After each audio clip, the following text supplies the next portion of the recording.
A'udzubillahi minasyaitonirrajim.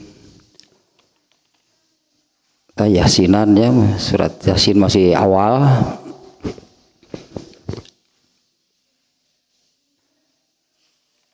Masih di catatan terakhir ini masih tentang makna global surat Yasin ya. Karena ayatnya cukup banyak, yang di makna globalnya dibagi menjadi 9 poin nih. Yang sekarang ini nih,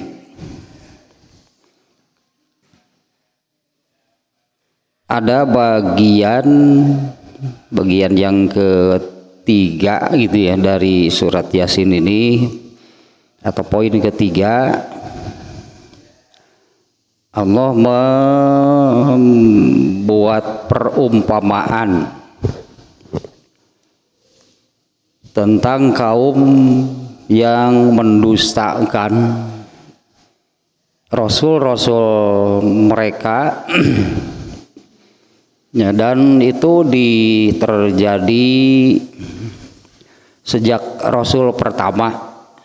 Rasul pertama itu Nabi Nuh alaihi salam. Jadi ada nabi gitu ya, sebutannya ada nabi, ada rasul. Kalau nabi di satu ayat ada satu ayat yang menyebutkan kalau nabi itu ada nabi yang Allah ungkap gitu ya.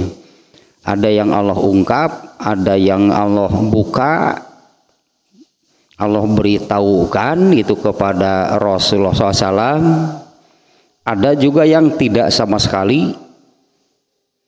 Artinya ya Rasulullah SAW juga tidak tahu itu nabi siapa namanya, kaumnya seperti apa. Nah, tapi ada ayat yang mengungkapkan demikian ya. Nah, kalau sebutan rasulnya utusan itu Nabi Nuh ya, Nabi Nuh rasul pertama, seperti yang diungkapkan di dalam sebuah hadis yang menerangkan. Ada duanya. Yang pertama, hadis yang menerangkan di akhirat nanti orang-orang mencari syafaat. Yang pertama didatangi oleh mereka itu adalah Nabi Adam. Ternyata Nabi Adam tidak bisa yang memberi syafaat. Lalu Nabi Adam mengarahkan orang-orang datanglah kepada Nabi Nuh, karena dia itu, ini Nabi Adam nih yang mengatakan di dalam hadisnya, karena dia itu rasul pertama. Kemudian di hadis tersebut Nabi Nuh juga tidak bisa gitu ya menolong dengan alasan bahwa dia pernah berdoa yang salah, fatal gitu ya kesalahannya, yaitu meminta supaya seluruh orang-orang kafir di dunia ini dimusnahkan, atau jangan ada gitunya orang kafir itu di dunia ini, karena mereka yang merusak. Karena mereka yang merusak, yang mengacau, yang membuat amburadul dunia ini gitu ya. Nabi Nuh minta jangan ada orang seperti itu di dunia. Ternyata itu salah. Allah memarahinya seolah-olah dengan mengatakan jangan sok tahu. Itu kan menurut pikirannya kan demikian. Jangan sotoy kamu.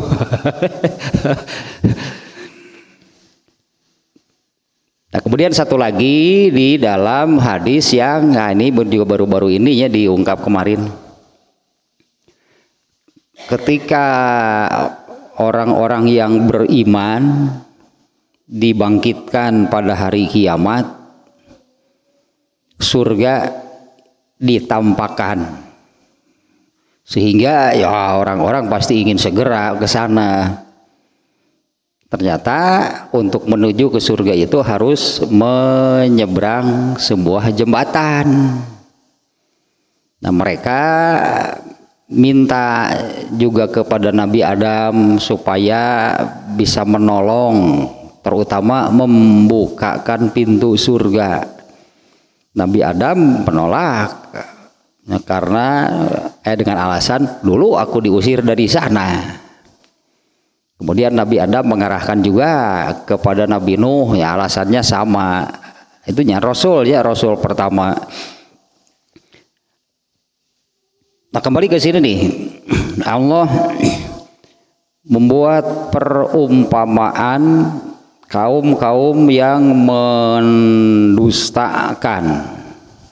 menganggap dusta, artinya ya mendustakan rasul-rasul yang Allah utus kepada mereka, dan itu terjadi di setiap rasul, ya, itu terjadi di setiap rasul, di setiap nabi, dari yang pertama sampai yang terakhir, ya Rasulullah SAW. Mereka juga bukan hanya sebagai rasulnya, mereka pun mendustakan setiap yang memberi nasihat kepada mereka, setiap manusia yang mengarahkan, yang menuntun gitu ya, menuju kepada kebaikan, semuanya didustakan oleh mereka. Artinya ini juga jadi apa namanya, jadi cermin gitu ya, jadi imbroh. Tidak aneh, berarti tidak aneh kalau ada orang yang seperti itu. Sejak zaman Nabi Nuh itu sudah terjadi sampai hari ini, katakanlah, ya demikianlah. Tidak aneh kalau ada orang yang menunjukkan, yang mengarahkan, yang menuntun kepada petunjuk, kepada kebaikan, kepada kebenaran. Bukannya ditaati, bukannya diikuti, malah didustakan, dimusuhi. Bahkan ada nabi yang dibunuh. Ada nabi yang dibunuh itu ya oleh kaumnya yang mendustakan mereka, yaitu Nabi Zakaria dan anaknya Nabi Yahya. Itu dua nabi yang berhasil dibunuh. Kalau Nabi Musa tidak berhasil dibunuh, padahal dikejar-kejar kan sampai buntu, tidak ada lagi jalan. Ketika sampai ke pantai, ketika sampai ke laut, mau kemana lagi, tidak ada jalan.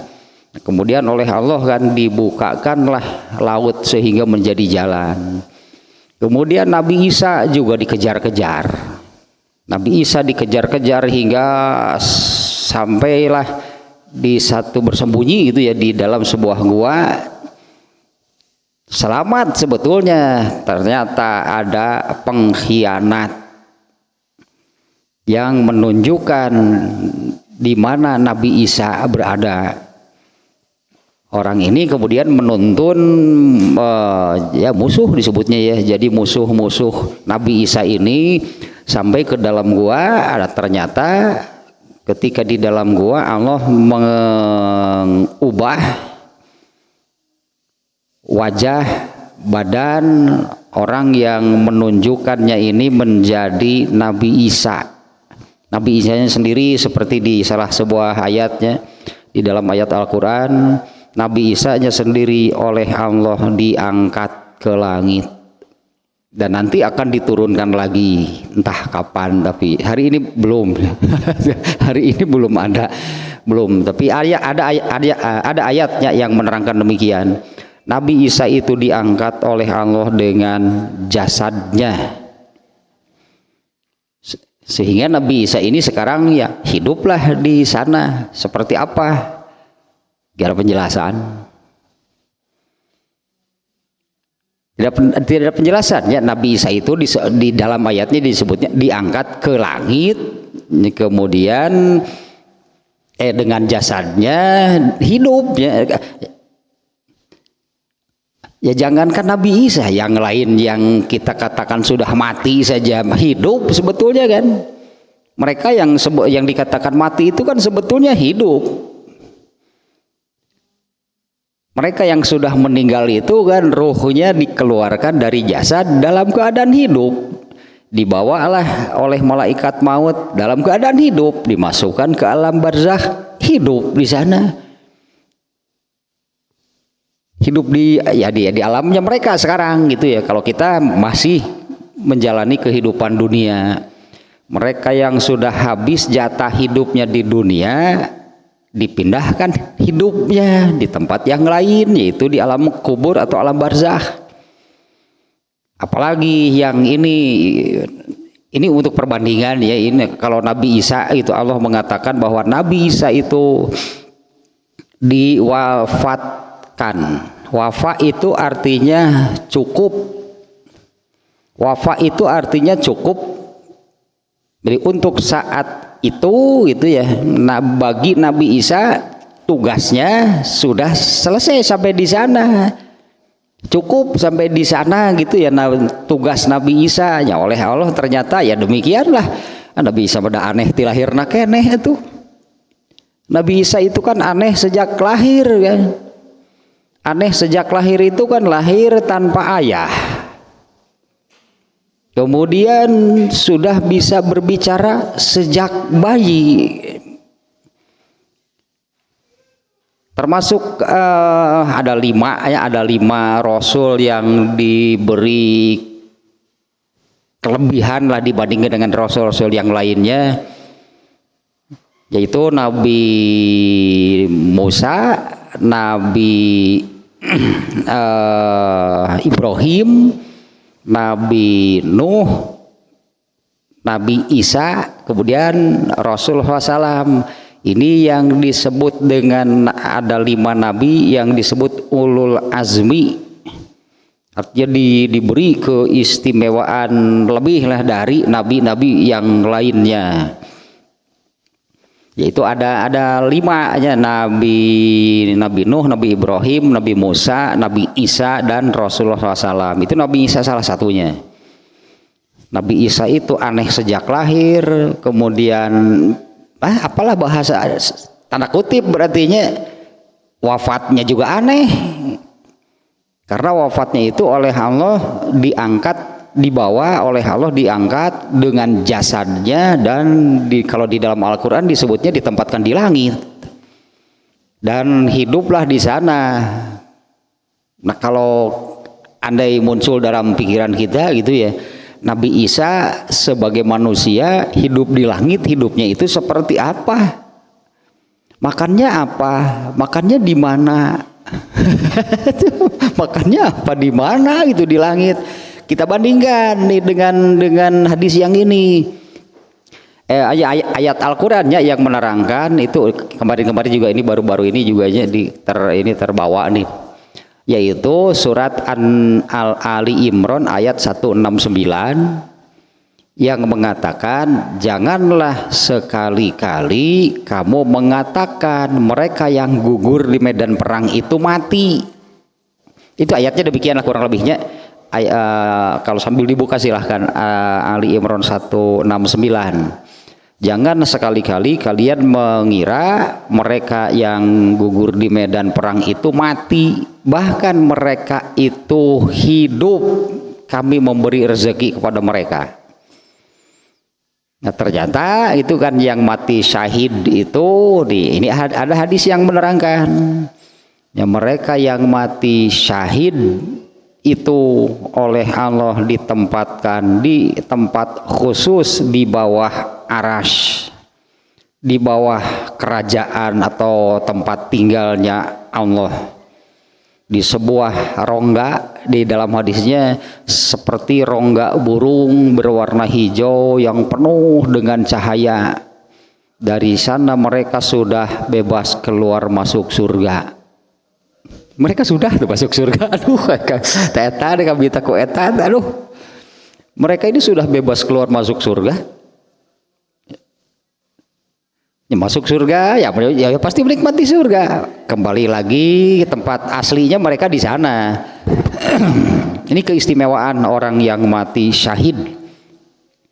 Nah, jangankan Nabi Isa sebagai seorang nabinya yang bahkan di antara sesama nabi pun Nabi Isa itu termasuk yang ulul azmi tadi, 5 nabi yang memiliki keistimewaan.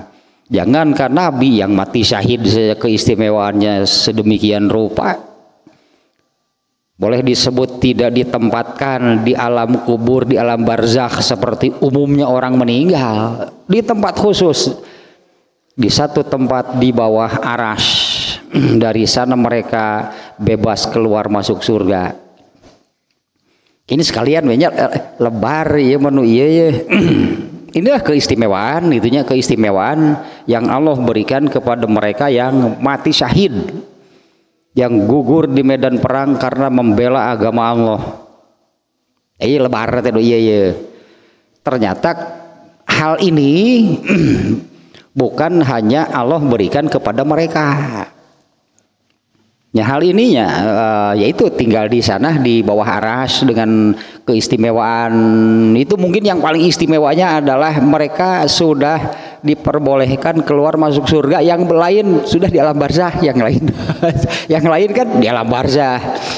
Di alam barzakh pun ada kenikmatan. Kalau orang yang soleh ya dapat nikmat kubur, orang yang durhaka dapat azab kubur atau siksa kubur. Kalau yang ini istimewa, sebutlah bukan di alam barzakh, hanya dipisahkan, diistimewakan, Allah tempatkan di bawah arasy. Ternyata kan tinggal di bawah arasy itu matahari saja kan, ketika berjalan akhir perjalanan matahari itu adalah satu titik di bawah arasy. Ternyata ketika sampai di sana matahari nggak mau pulang, itu betah dengan matahari berada di bawah arasy. Sampai ini bahasanya sujudnya sujud cara matahari, sujud lama kepada Allah, memohon untuk ya Allah jangan suruh aku kembali, aku ingin terus di sini, ingin tetap berada di bawah arasy. Ternyata nggak bisa. Allah mengatakan kamu harus pulang, kalau kamu tetap di sini mau kiamat. Kalau kamu tetap ada di bawah arasy mau kiamat, atau nggak akan terjadi kiamat. Karena kiamat itu kalau matahari sudah kembali pulang ke tempat semula diletakkan, gitu ya. Berarti ketika matahari kembali ke tempat semula diletakkan, ketika sampai di titik awal diletakkan, habislah umur alam raya ini, yaitu kiamat. Padahal matahari ge betah cicing didinya teh di bawah arasy teh ini. Sama mungkin juganya, bukan mungkin, pasti sama yang dirasakan oleh mereka yang mati syahid, oleh Allah ditempatkan di sana, di satu tempat di bawah arasy. Nah, ternyata keistimewaan ini bukan hanya untuk yang mati syahid. Ieu teh hadis teh barang siapa yang bersungguh-sungguh minta, yang itu berarti minta derajat dan keutamaan syuhada teh orang yang mati syahidnya. Barang siapa bersungguh-sungguh meminta kepada Allah derajat dan keutamaan syuhada, oleh Allah pasti diberi, asal dia itu menjadi orang yang siddiq. Asal menjadi orang yang siddiq. Siddiq itu adalah orang yang seperti Abu Bakar. Abu Bakar As-Siddiq Kenapa Abu Bakar sampai mendapatkan sebutan As-Siddiq? Ya karena seperti itu, sehingga sebutan kan muncul sendiri. Artinya Siddiq itu adalah orang yang dalam tanda kutip lah, hanya karena kalau seorang nabi mustahil sebetulnya, orang yang selalu benar. Nah, Abu Bakar mah gitu, itu Abu Bakar itu selalu benar untuk ukuran selain nabi nih, selalu benar. Nah, di dalam hadisnya tadinya barang siapa meminta kepada Allah derajat, keutamaan dan kemuliaan syuhada, pasti diberikan meskipun dia meninggal di atas tempat tidur. Artinya tempat tersebut kalau bagi mereka yang mati syahid pasti di sana. Tapi itu bukan khusus untuk yang mati syahid. Mungkin seperti itulahnya kesimpulannya ya, bahwa tempat tersebut amat-amat sangat istimewa. Matahari saja tadi begitu sampai di bawah aras, aduh nikmat. Iya di dia aja yang balik. Matahari gitu yang balik saya di dinya mah. Sujud kepada Allah memohon, ya Allah saya ingin tetap di sini. Itu bisa, itu bisa. Mana cicing di dia mau kiamat itu. Ya karena kiamat itu terjadi kalau matahari itu kan jalannya berjalan ke satu titik, ada di bawah aras. Kemudian kembali lagi ke tempat semula. Kalau sudah sampai ke tempat semula diletakkan, padam matahari, kiamat berarti. Nah, kembali lagi ke sini nih ya. Ini barusan itu lebar dah. Artinya boleh kita minta, silahkan. Apa yang nggak akan Allah berikan? Ya, apa yang nggak akan Allah berikan?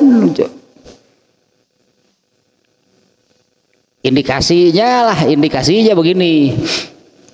Karena manusia kan di Allah tempatkan di bumi ya. Tidak ada manusia di luar bumi, itu nggak ada. Tidak ada manusia yang Allah tempatkan selain di dunia, itu nggak ada. Meskipun manusianya motekar itu nama sok pinter, tapi kasabaleuna dasar jelema mah. Berpikir-pikir melihat bagaimana ini mungkin gak hidup di planet Mars. Sotoy sek kalau tidurnya gak keneh atulah reka mana. Mikir saya kalau kemungkinan hidup di Mars. Dunia saja masih luas. Tinggal di Garut. Garut gak keneh atuh. Apa nih? Da Garut gak keneh, ini kan sisi jalan wae loba keneh tanah kosong. Boga deh pagelak-gelak di Bandung atuh. Pindah ke Garut sawareh kan itu. Hidup di Mars nggak akan bisa, karena Allah menempatkan manusia di bumi sampai hari kiamat. Di situ Allah menempatkan manusianya, yaitu di bumi. Indikasinya manusia Allah tempatkan di bumi. Kemudian Allah berfirman, huwallazi khalaqalakum ma fil ardi jami'an. Itu Al-Baqarah 29. Dialah yang telah menciptakan segala sesuatu yang ada di bumi ini untuk kalian, untuk manusia.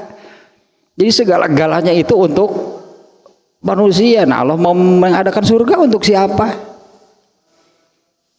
Untuk manusia. Sampai kepada surga yang paling tinggi, yang paling hebat, yaitu surga Firdaus. Ya silahkan, itu untuk manusia.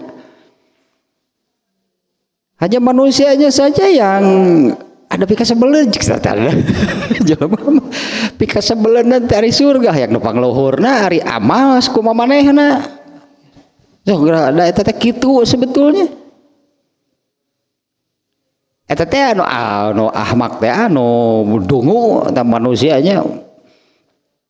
Orang yang dungu adalah manit taba'a hawahu, yaitu hidup sesuka hatinya, terserah dirinya. Kumaha aing hirup mah saenake dewe teh pokona hidup terserah dirinya, tidak mau taat kepada Allah, itu maksudnya. Hidup sesuka hatinya, wa yatamanna Allah, tapi dia berharap kepada Allah. Eta pika sebeleuna jelema teh. Nah, ayat tadi sudah menyebutkan Allah menempatkan manusia di bumi dan Allah menciptakan segala yang ada di bumi ini. Ya, ayatnya tadi barusan demikiannya. Khalaqalakum, Allah telah menciptakan bagi kalian, bagi manusia, ma fil ardi jami'an, seluruh yang ada di bumi ini untuk manusia. Nanti di akhirat juga sama. Termasuk yang tadi, ya, termasuk yang tadi. Ada satu, jadi seperti ini berarti kan maknanya ada satu tempat selain, boleh disebutnya selain alam kubur, alam barzakh, yaitu satu, kalau Rasulullah menyebutnya seperti rongga burung. Rongga burung itu berarti seperti sebuah dom, itunya dom besar yang di sana banyak gitu pelita-pelita, lampu-lampu. Ini yang ada di bawah aras. Nah, Allah memasukkan orang-orang yang mati syahid itu ke sana. Allah menempatkan mereka yang mati syahid itu di sana. Tapi ternyata tempat tersebut bukan hanya bagi mereka yang mati syahid. Untuk siapapun bisa, berarti boleh, silahkan kalau mau di sana. Dan bukti otentik adalah Abu Bakar itu sahabat paling utama. Mereka yang mati syahid juga kalah oleh Abu Bakar. Misalnya ini yang terkenal Hamzah. Ini kan yang mati syahidnya Hamzah itu pamannya Rasulullah. Dia mati syahid, tetap saja nggak bisa mengalahkan Abu Bakar. Abu Bakar itu sahabat paling utama, sahabat nomor 1, sahabat terdepan itu Abu Bakar. Padahal Abu Bakar tidak mati syahid. Ya, padahal Abu Bakar itu tidak mati syahid. Dan hadis tadi menyebutkan boleh, silahkannya barang siapa meminta, datanya boleh disebut barang siapa meminta derajat, keutamaan, kemuliaan kaum syuhada yang ternyata seperti itu, Allah menempatkannya, pasti Allah akan memberinya, ya, asal dan menjadi orang yang siddiq, menjadi orang yang benar. Contoh nyatanya adalah Abu Bakar As-Siddiq. Nah, kembali lagi ke sini nih. Tadinya bahwa ya Allah menciptakan semuanya ini untuk apa? Untuk siapa gitu kan? Untuk manusia. Ada pemeran utama Allah menciptakan kehidupan, ada seluruh makhluknya itu adalah manusia pemeran utamanya. Malaikat mah hanya disuruh tulis tuh amalnya manusia, ya dia hanya petugas malaikat. Kan ada malaikat yang menulis, yang ditugaskan oleh Allah mencatat amal manusia. Ada yang ditugaskan oleh Allah, ambil tuh nyawanya, jatah hidup di dunia sudah habis. Ya itu kan malaikat, ini petugas. Sampai nanti di akhirat juga malaikat itu petugas. Ada yang ditempatkan sebagai penjaga neraka, ya dilaksanakan, malaikat nggak pernah melanggar. Ada yang Allah tempatkan, Allah tugaskan itu di dalam surga melayani penghuni surga. Manusia pemeran utama mah kita inilah. Aduh, tuh kita ini dengan orang itu baraleg. Padahal oleh Allah itu ditempatkan pemeran utama manusia. Itu baraleg gue jelema dari tapi kasar beleun gitu hari hirup yang alam melebar sedikit ya. Ya ini sebuah substansi lah gitu nya dari disebutnya tulul amal. Tulul amal ini Rasulullah menyebutkan ini diantara yang mencelakakan manusia itu adalah tulul amal.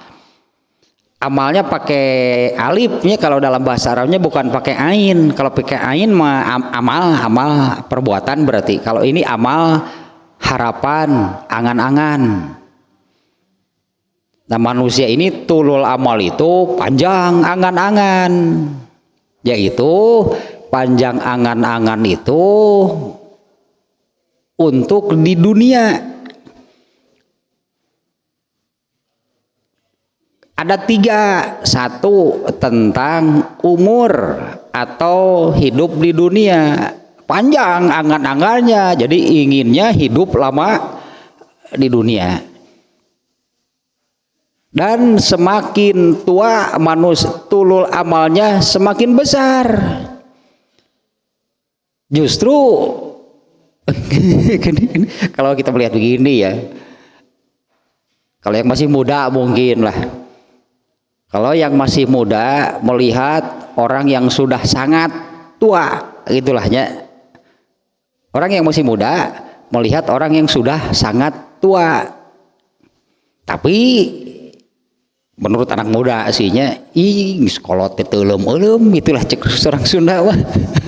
Geus sekolot teh teu eulem, sebutannya kalau orang Sunda mengatakan, ya saya mesti geus bau taneuh mun cek urang mah, lain inget paeh.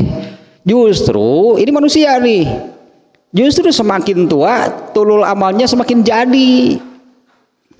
Seolah-olah aneh gitu kan, makanya lain geus bau taneuh, lain inget paeh. Justru semakin tua keinginan hidup lebih lama di dunia itu makin besar. Padahal semuanya juga tahu bahwa paling 80, 90, 100 tahun juga sudah jarang, itu kan tahu sebetulnya hal tersebut. Tapi angan-angannya ini sigana teh hayang hirup 1000 tahun di bumi teh. 1 tentang umur. Padahal sudah tahu jatahnya sedikit, tapi tetap saja keinginan hidup di dunianya itu lebih lama. Yang kedua tentang harta.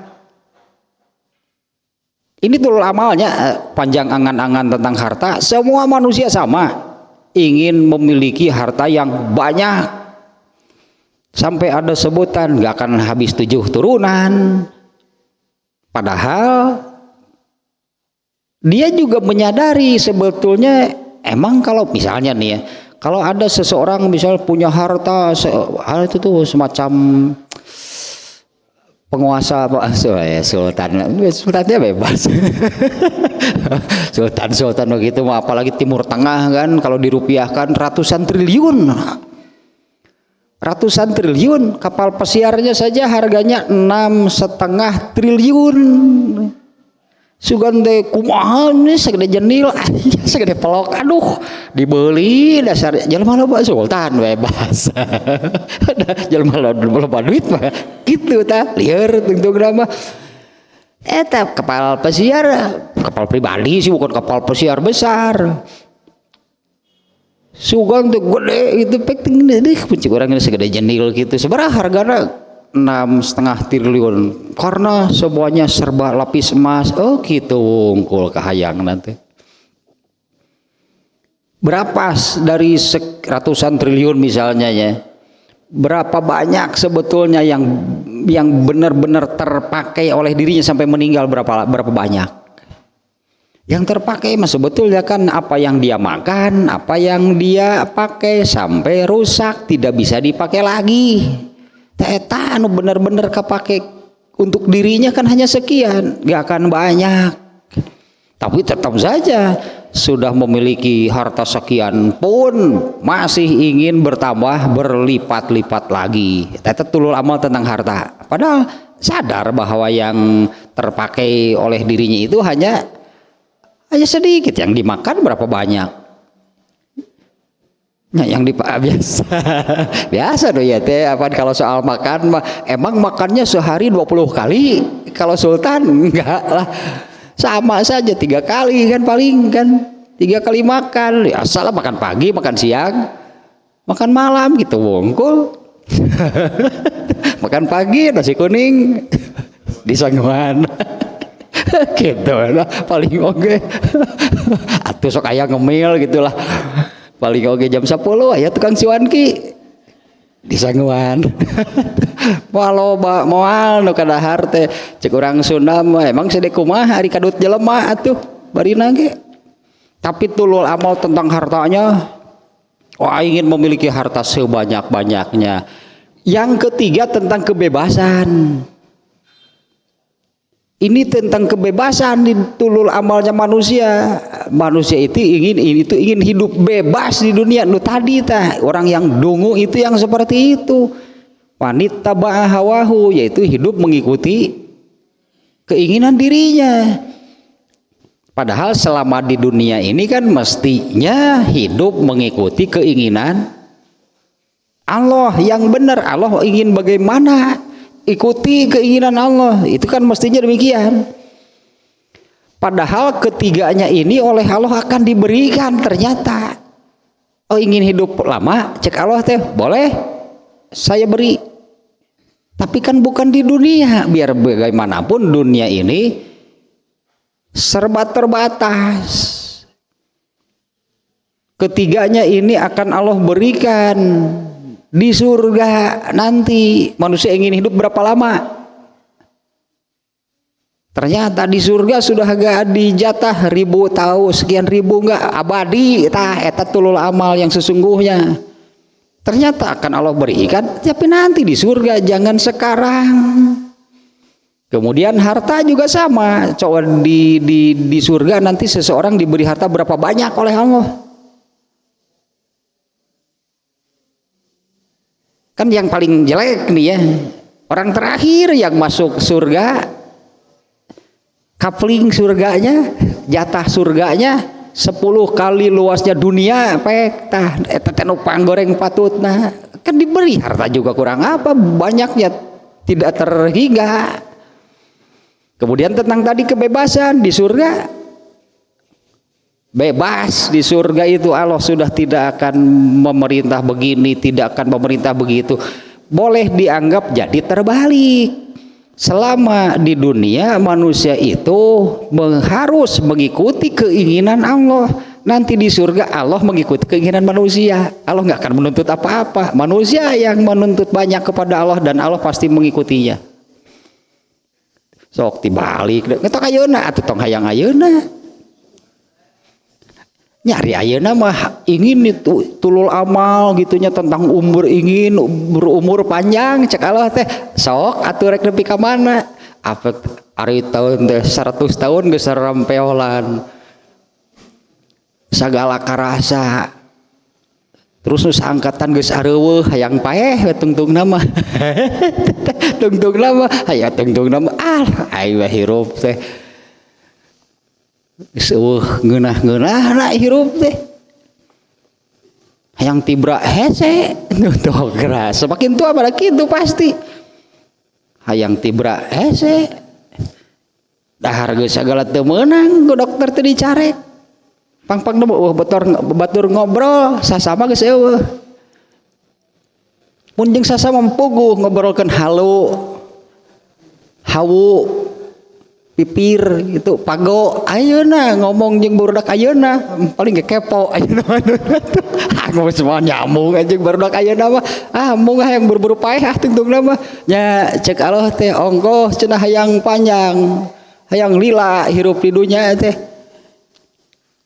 Tata yang tiga itu nanti akan diberikan sebetulnya oleh Allah. Satu tentang ingin hidup lama, bukan ribuan tahun, abadi. Sekali kan banyak kan Al-Quran yang menyebutkan di surga itu abadi, kan manusia itu ingin hidup selamanya. Terus yang kedua, manusia ingin harta yang banyak. Coba di surga, penghuni surga yang jatahnya paling sedikit saja mendapatkan surga luasnya 10 kali luasnya dunia.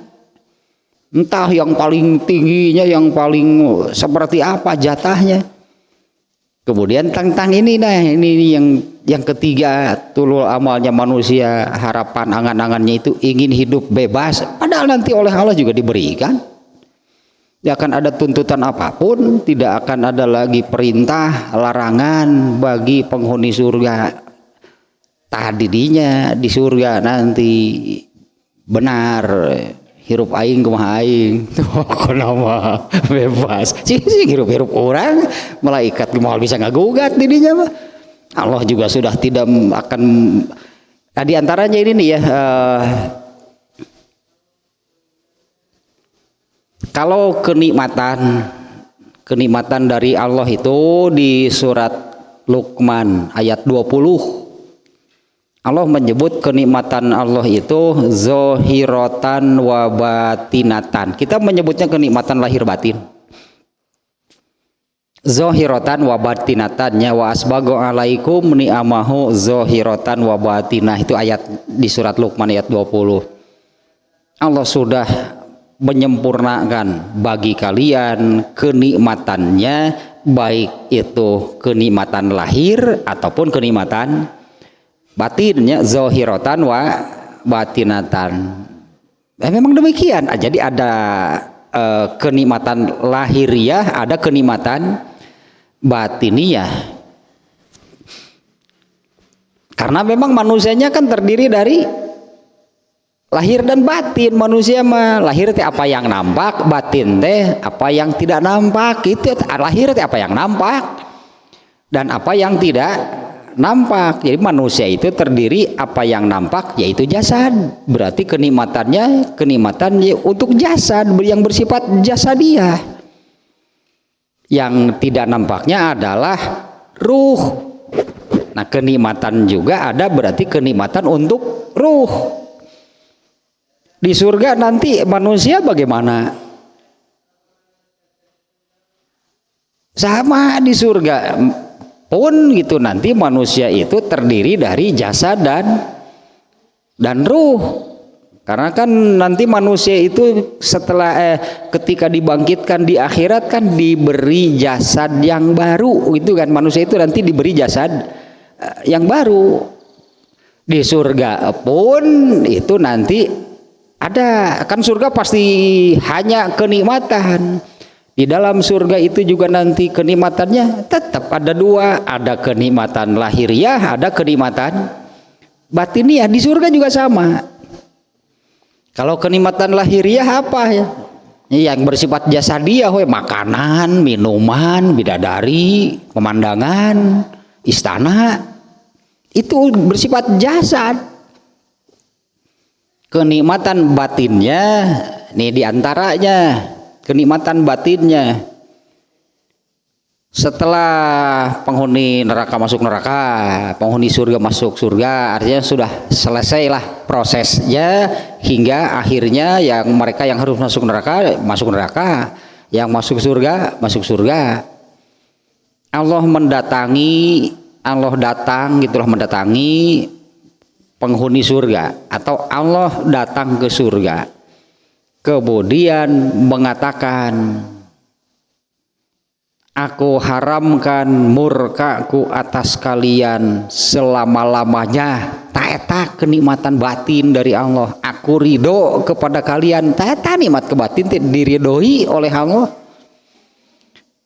Eta kenikmatan batiniah itu akan terasa nikmat. Itu pernyataan dari Allah itu terasa nikmat. Allah menyatakan demikian, aku haramkan murkaku atas kalian selama-lamanya. Kemudian ada juga ada juga hadis yang menerangkan samalah ketika penghuni neraka sudah masuk semuanya, penghuni surga sudah masuk semuanya, dibawa kematian, lalu ditempatkan di antara surga dan neraka, lalu kematian itu disembelih. Kematian disembelih nih, lalu kematian itu disembelih sehingga matilah kematian itu, tidak ada lagi kematian. Dan itu kemudian diumumkan kepada penghuni surga, sehingga yang di dalam surga tidak akan didatangi lagi oleh kematian karena sudah dibunuh.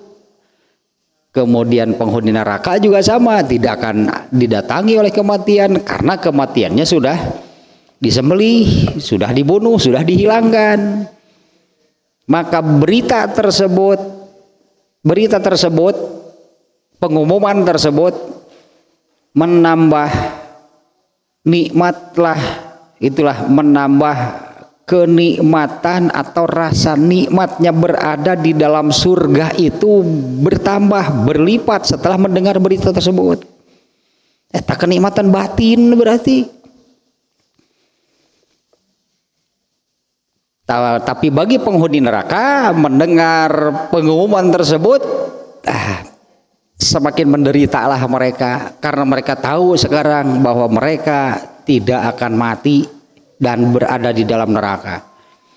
Semakin menyakitkan lah berartinya rasanya gitu, disiksa di neraka itu semakin menyakitkan setelah mendengar berita tersebut. Bagi penghuni surga itu menambah kenikmatan, bagi penghuni neraka itu menambah penderitaan.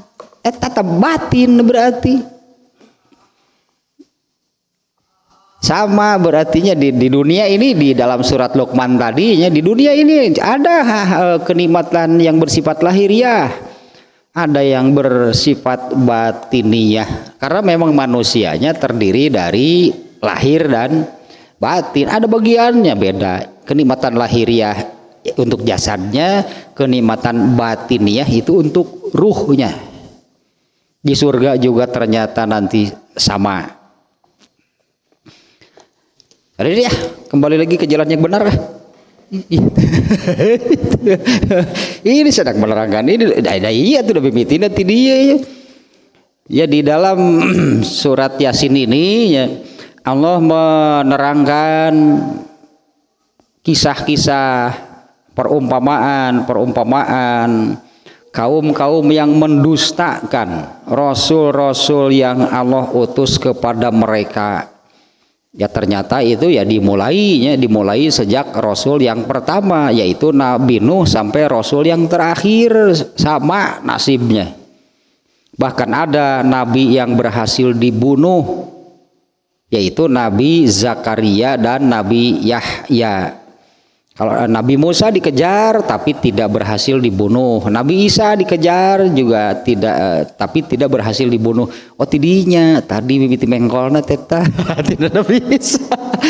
Tidak Nabi Isa, karena Nabi Isa itu oleh Allah diwafatkan, tapi bukan meninggal seperti manusia pada umumnya.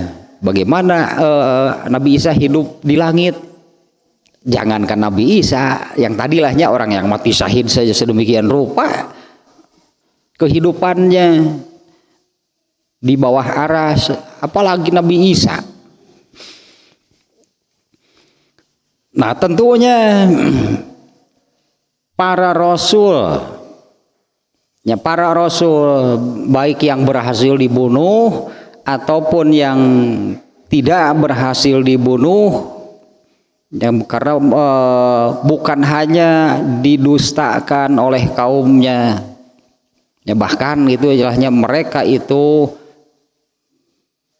Rasulullah juga sama waktu ini nih ya, Rasulullah SAW pun waktu menerima wahyu yang pertama, Rasulullah kan belum sadar, belum tahu yang datang siapa, kemudian yang dibacakannya apa, ternyata kan itu Al-Quran wahyu pertama. Lalu oleh Khadijah dibawa menemui sepupunya Warokoh bin Naufal, seorang pendeta. Setelah diceritakan kepada Warokoh, nah Warokoh justru yang tahu bahwa yang datang itu malaikat Jibril, kamu ini seorang nabi. Itu kurang lebihnya kata-kata Warokoh kepada Rasulullah SAW. Nah Rasulullah malah bengong, nabi itu apa? Berarti kan Rasulullah tidak beragama Nasrani. Sebelum menjadi nabi tidak beragama Nasrani. Datang malaikat Jibril saja Rasulullah nggak tahu, Warokoh tahu. Di antara yang dikatakan oleh Warokoh itu, berhati-hati kamu seorang nabi, berhati-hatilah kamu. Kalaupun kamu tidak dibunuh, kamu pasti diusir oleh kaum kamu. Nah Warokoh tahu berartinya tentang hal seperti ini, bahwa dari dulu utusan Allah itu memang demikian.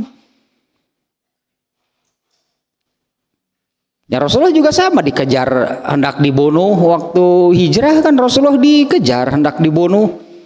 Kemudian Rasulullah dan Abu Bakar bersembunyi di sebuah cekungan, di sebuah celahnya di Jabal Sur. Oleh Allah dilindungi, oleh Allah diselamatkan dengan cara yang sederhana. Allah nggak usah dengan hal-hal besar, itu dengan hal-hal yang sederhana tapi manis dengan hal sederhana oleh Allah ditutup dengan sarang laba-laba. Ternyata itu yang menyelamatkan, itu hal kecil, hal sepele, bukan dengan gerbang beton yang tebalnya sekian. Ada hanya dengan Allah adakan di di mulut gua, sebutnya di celah tersebut Allah tutup dengan sarang laba-laba, di mana cekungan tersebut, celah tersebut itu sudah dikenal kalau orang berjalan ke sana istirahat di situ.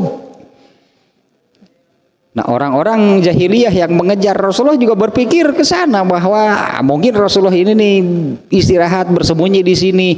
Mereka melihat ke sana, tapi tertutup oleh sarang laba-laba, sehingga berkesimpulan, nggak ada orang di dalamnya. Karena kalau ada pasti sarang laba-labanya ini sudah rusak. Kan dengan hal sederhana saja. Tapi Rasulullah SAW pun mengalami, tanya dikejar-kejar hendak dibunuh.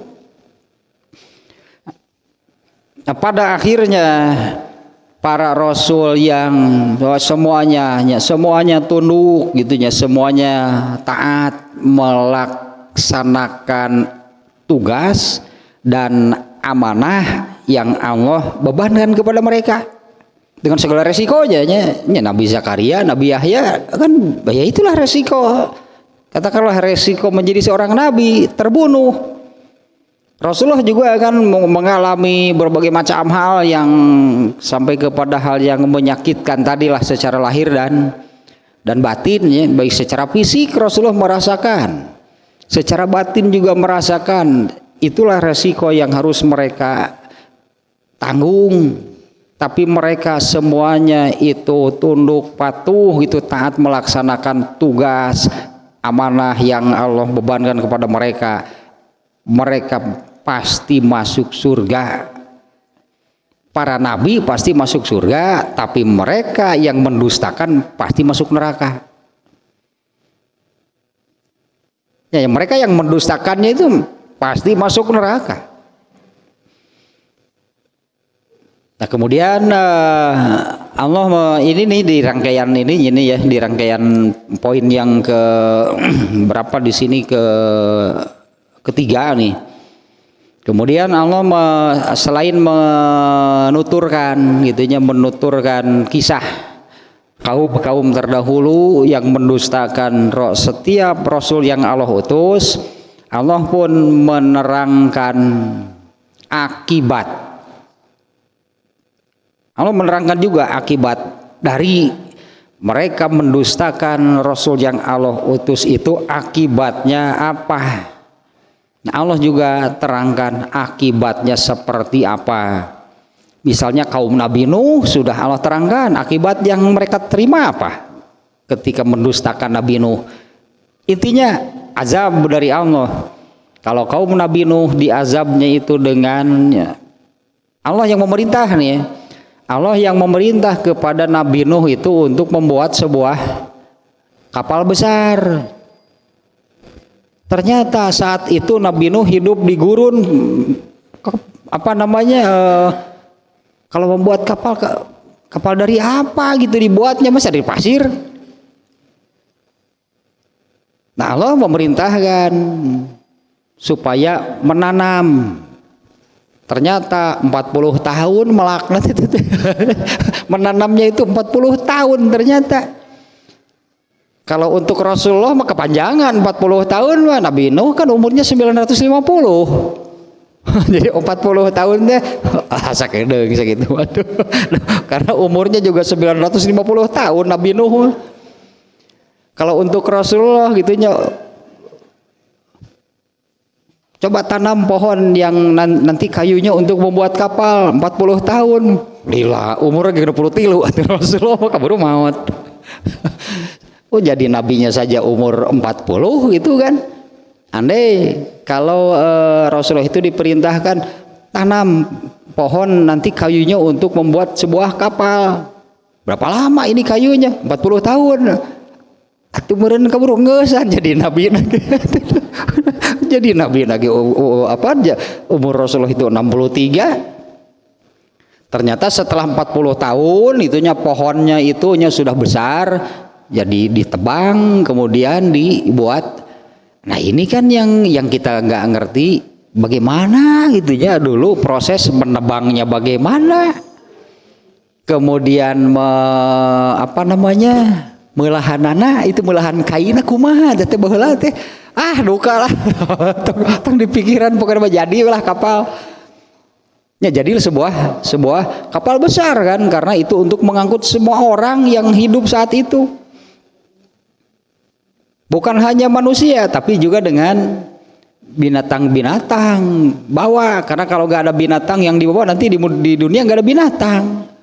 Apa ini seluruh dunia gitunya tenggelam oleh banjir saat itu yang diadakan oleh Allah, sampai binatangnya pun bawa binatang naik ke perahunya ya, karena kalau nggak ada nanti nggak ada binatang. Dan banjirnya banjirnya itu menenggelamkan gunung. Anaknya Nabi Nuh itu kan tidak mau taat, saya akan lari saja ke puncak gunung, mana ada banjir sampai gunung. Nabi Nuh sudah mengingatkan nggak akan ada yang selamat. Ujang mana itu melihara rese itu cik atuh jang mulai nu selamat moal itu. Wah banyak ya banjir ke gunung. Sepertinya karena kan anaknya ini tidak membangkangnya seperti kaumnya kan mengatakan gila kepada Nabi Nuh teh. Kos nu gelo jen kapal di gurun rek di mana atuh ieu teh cek urang itu di gurun jen kapal. Oh ngadayung di gurun pasir. Mau mendayung di gurun pasir kumaha ieu teh? Dasar bener-bener gelo si eta mah. Nah, ternyata ketika Allah mendatangkan air bahnya itu muncul sebuah lubang besar gitu di tengah gurun, tengah padang pasir, ya muncul air sebesar apa. Juga disertai hujan badai yang besar. Kejadian mulai munculnya air itu hujan badai yang besar, juga ada sebuah lubang besar di gurun pasir yang dari sanalah keluar air. Nah, itu akibatnya semua sama. Dan Allah menerangkan orang-orang yang mendustakan rasul-rasul yang Allah utus dan akibat yang mereka terima. Tapi sama semuanya. Sebelum benar-benar azab itu datang, Allah memberi peringatan sebelumnya. Ya, Allah memberi peringatan sebelumnya supaya manusia itu sadar, mau balik pikir, mencek orang mah itunya diberi peringatan dulu semuanya, diberi peringatan, diberi ancaman bahwa yang melalui nabinya ya, bahwa akan ada azab yang besar apabila terus menerus seperti ini. Kalau kaum Nabi Soleh kan malah semuanya malah mengatakan mana azab Allahnya, coba datangkan sekarang, tong dingengke lah mun bener mah, malah menantang gitu ya. Semua kaum yang menentang itu mengatakan demikian, kalau memang benar mana coba datangkanlah segera. Dan mereka itu semakin menjadi-jadi beuki ngahajakeun justru. Di antaranya itu yang terjadi di kaum Nabi Soleh, yaitu Allah mendatangkan unta mukjizat naqatallah nya di surat Asy-Syams. Naqatallah, unta itu muncul dari dalam sebuah batu. Ini unta Allah, biarkan, jangan ada yang berani menyentuhnya. Malah disembelih tah eta ngajakeun nanti. Unta itu mau minum di mana saja, mau makan di mana saja, pokoknya jangan diganggu. Ini unta Allah, jangan diganggu makannya, minumnya. Nah, orang yang paling durhaka saat itunya pemimpinnya malah mengatakan, "Ya, tong diganggu unta pergi ali ku aing pencit." Nyawa digobrok dengkek dipencit. Wah, bener. Setelah kejadian itu azab Allah datang kepada mereka. Jadi tidak adanya yang tanpa peringatan, itu nggak ada. Semuanya diberi peringatan dulu, tapi setelah diperingatan mereka malah semakin menjadi-jadi, bahkan menantang. Mana azab yang kamu katakan itu kalau benar? Ngatong gede-gede deui lah sok ayeuna. Tapi kesebeleun deh beki kesebeleun we jelema mah. Padahal ya itu ketika Allah memberi peringatan itu artinya Allah masih memberi waktu, Allah masih memberi kesempatan kepada manusia untuk berubah pikiran, ya, untuk berubah pikiran, apalagi ya untuk kaum-kaum sebelumnya, kemudian di mana kejadian kaum-kaum sebelumnya itu sudah disampaikan dulu, sudah kejadian seperti ini berani menentang Allah. Ya, mereka malah semakin menjadi-jadi. Nah, kemudian ini poin berikutnya nih, satu lagi. Kemudian beralih gitunya dari poin tersebut di bukan hanya satu ayat. Ini kan makna global dari rangkaian ayat menerangkan demikian, itulah intinya. Kemudian satu lagi nya. Kemudian Allah beralih rangkaian ayatnya menerangkan tentang pasti dan yakinnya hari kebangkitan. Ini diantara dia manusia yang susah percaya ini.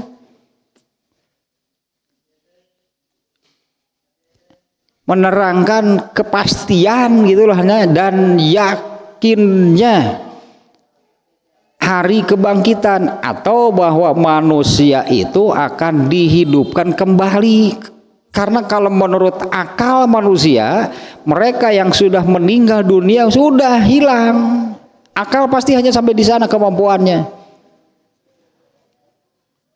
Ya kalau menurut akalnya, kalau menurut akal, mereka yang sudah meninggal bagaimana sih? Mereka yang sudah meninggal, ya sudah nggak ada. Karena akal manusia tidak diberi kemampuan menjangkau perkara-perkara yang gaib. Bagi manusia yang bisa terjangkau oleh akal itu adalah manusia yang meninggal itu asalnya hidup kemudian jadi tidak bisa apa-apa. Karena yang terlihat, yang terjangkau oleh manusia kan jasadnya, jasad manusia asalnya hidup setelah meninggal. Ya nggak bisa apa-apa, mandi saja dimandikan orang, dikubur saja. Dikubur nggak pergi sendiri, gali sendiri, mengubur diri. Dikubur orang. Kalau dalam Islam kan dimandikan, dikafani kan orang lain kan yang melakukan, karena ya jasadnya nggak bisa apa-apa. Akal hanya sampai di sana. Nah, Allah lah yang memberi penjelasan, yang meyakinkan manusia tentang adanya hari kebangkitan atau manusia itu akan dihidupkan kembali. Dengan perbandingan-perbandingannya, diantaranya penjelasan tentang bagaimana Allah menghidupkan tanah yang mati, dalam arti tanah yang kering, mati, nggak ada kehidupan sama sekali. Kemudian Allah menurunkan hujan, lalu setelah hujan itu muncullah berbagai macam kehidupan. Itu analogi dari Allah, bagaimana mudahnya bagi Allahnya, bagaimana mudahnya Allah menghidupkan manusia setelah mati ya. Nah, ini Allah itu ingin meyakinkan gitu ya, memastikan, meyakinkan hal tersebut kepada manusia, adanya hidup setelah mati. Atau manusia itu akan dihidupkan kembali setelah kematiannya. Nah, diantaranya dengan memberi analogi bagaimana Allah menghidupkan tanah yang mati, tanah yang kering kerontang, yang sama sekali tidak ada kehidupan. Kemudian penjelasan tentang kemahakuasaan Allah yang tanpa batas melalui ini penjelasannya melalui terjadinya pergantian siang dan malam. Terjadinya pergantian siang dan malam. Apa itu berjalan dengan sendirinya itu? Oleh manusia kemudian bisa diketahui gitu ya, bahwa terjadinya pergantian siang dan malam itu karena bumi berputar pada porosnya. Itu kan bumi berputar pada porosnya, yang menghadap ke matahari terang berarti yang membelakangi matahari gelap, dan bumi ini kan berputar berarti kan waktu berjalan sehingga terjadilah pergantian siang dan malam. Itu bisa diketahui oleh manusia demikian. Tapi masalahnya, emang bumi berputar pada porosnya itu kemauan sendiri? Kalau karena kemauan sendiri, nanti kalau buminya sudah nggak mau bagaimana? Kalau karena kemauan berarti kan karena kemauan sendiri buminya berputar, sehingga ya yang tadi kan akibatnya bagian yang menghadap ke matahari ya terang, kita sebut siang kan. Bagian yang membelakangi matahari itu gelap. Nah, masalahnya bumi ini berputar pada porosnya itu karena kemauan sendiri. Ya kalau karena kemauan sendiri berarti nanti kan ada bosannya. Asa bosan geus jutaan tahun kieu we muter daliri itu dirasakeun mah eureun heula. Eureun. Pindah bosan deh, ayo we manusia juga kan sudah bisa mengetahuinya bahwa bumi itu beredar mengelilingi matahari, satu putaran mengelilingi matahari itu kalau menurut hitungan manusia yang disebut 1 tahun 365 hari. Ini juga sama, apa bumi itu mengitari matahari karena kemauannya sendiri? Kalau karena kemauannya sendiri, emang benda itu hanya matahari dalam pilihan atuh cek bumi itu pindah ke Merkurius kurlingan Merkurius sabosana. Kegus bosan pindah deui ke planet Jupiter, pindah deui. Semuanya ini ta'ata sakhorolakum. Di dalam ayat yang lain ada sakhoros syamsa wal qamar. Allah lah yang bahasanya menundukkan matahari dan bulan. Semuanya. Nah ini nih karena kemahakuasaan Allah yang tanpa batas. Dan juga yang menjadikan ini nih bintang-bintang. Kalau di surat An-Najm bintang judulnya surat tersebut. An-Najm itu bintang. Di antara fungsi bintang itu satu sebagai hiasan untuk langit. Jadi benar kalau ada istilah sebut bagi langit tanpa berbintang poek. Tapi kalau berbintang indah. Sebagai hiasannya pemandangan malam hari.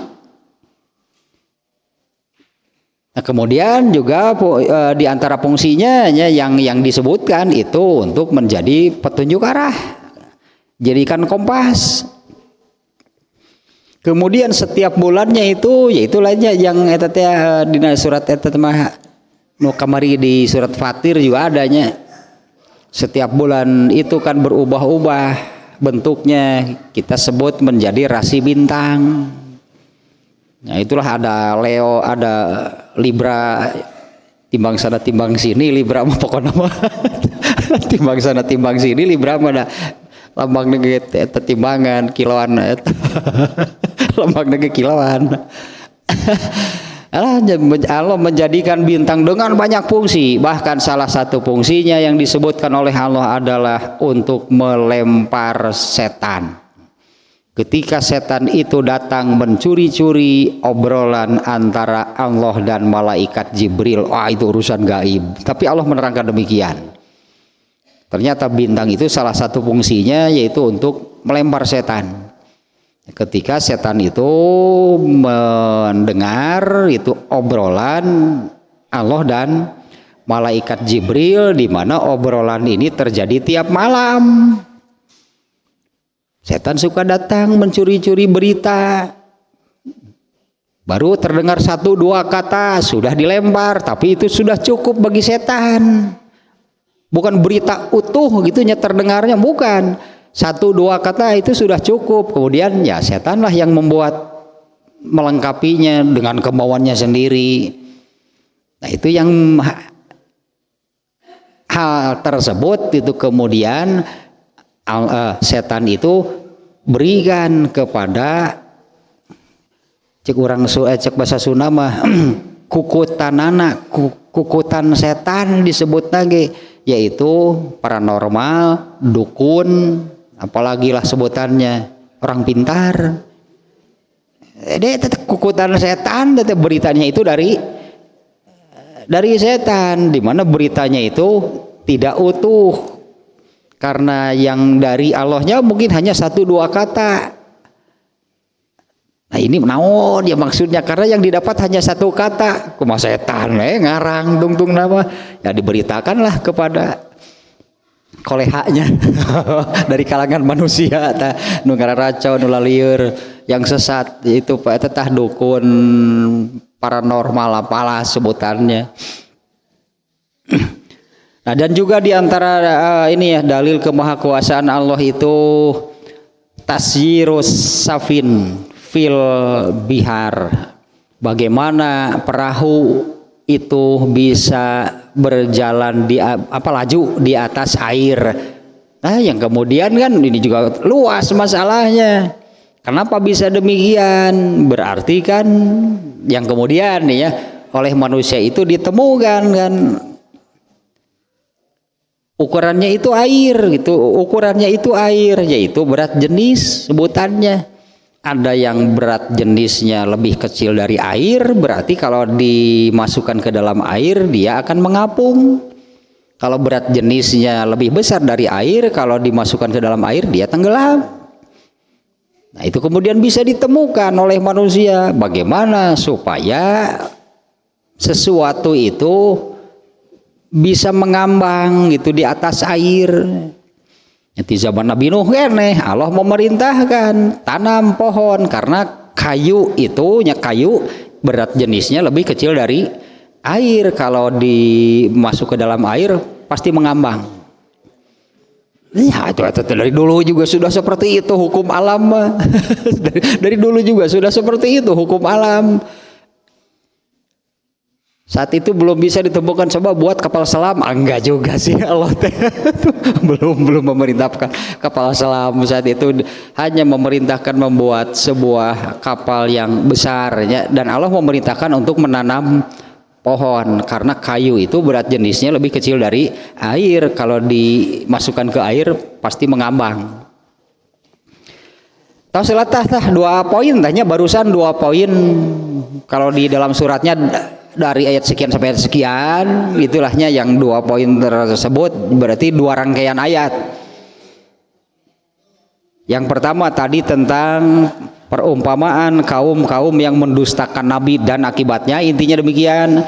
Kemudian yang kedua, poin kedua yang barusan, yaitu tentang intinya kemahakuasaan Allah, tentang menghidupkan kembali manusia. Kemudian tentang kemahakuasaannya dalam hal penciptaannya, tadinya sampai terjadinya pergantian siang dan malam, kemudian bagaimana matahari, bulan, bintang itu berjalan pada berartinya sebutannya berjalan pada trek yang sudah Allah tetapkan. Bintang, matahari, itunya bintang, bulan, matahari, nggak ada yang diam sebetulnya. Bintang juga bergerak, makanya tiap bulan kan beda-beda. Tadi ada Libra, ada Pisces, karena berubah-ubah bintangnya, berjalan. Ada Leo dan sebagainya lah gitu. Dasar jelema 3 kiloan itu ya. Oh Libra berarti 3 timbangan ditinggal di bintang tuh dari tanggal sekian sampai tanggal sekian, seperti itu bentuk bintangnya. Kemudian kan berubah lagi. Memang bintang itu tidak diam, tapi pada hari kiamat nanti itu akan kacau semuanya berjalannya, entah semuanya berjalan tanpa arah. Semuanya benda-benda itu akan berjalan tanpa arah, ya maka akan terjadilah benturan-benturan yang akan memusnahkan semuanya. Kiamat itu nanti demikian. Teruslah masih ada beberapa poin sihnya, ini garis besarnya ini lebar ya, sebelum sampai ke ayatnya. Jadi garis besarnya karena ayatnya juga cukup banyak. Jadi ini poin-poin garis besarnya pun semuanya ini secara keseluruhan ada 9 poin. Yang barusan itu keempat, berarti poin keempat tentang Allah Maha Kuasa untuk menghidupkan kembali manusia, dan juga tadinya kemahakuasaannya tentang seluruh ciptaannya.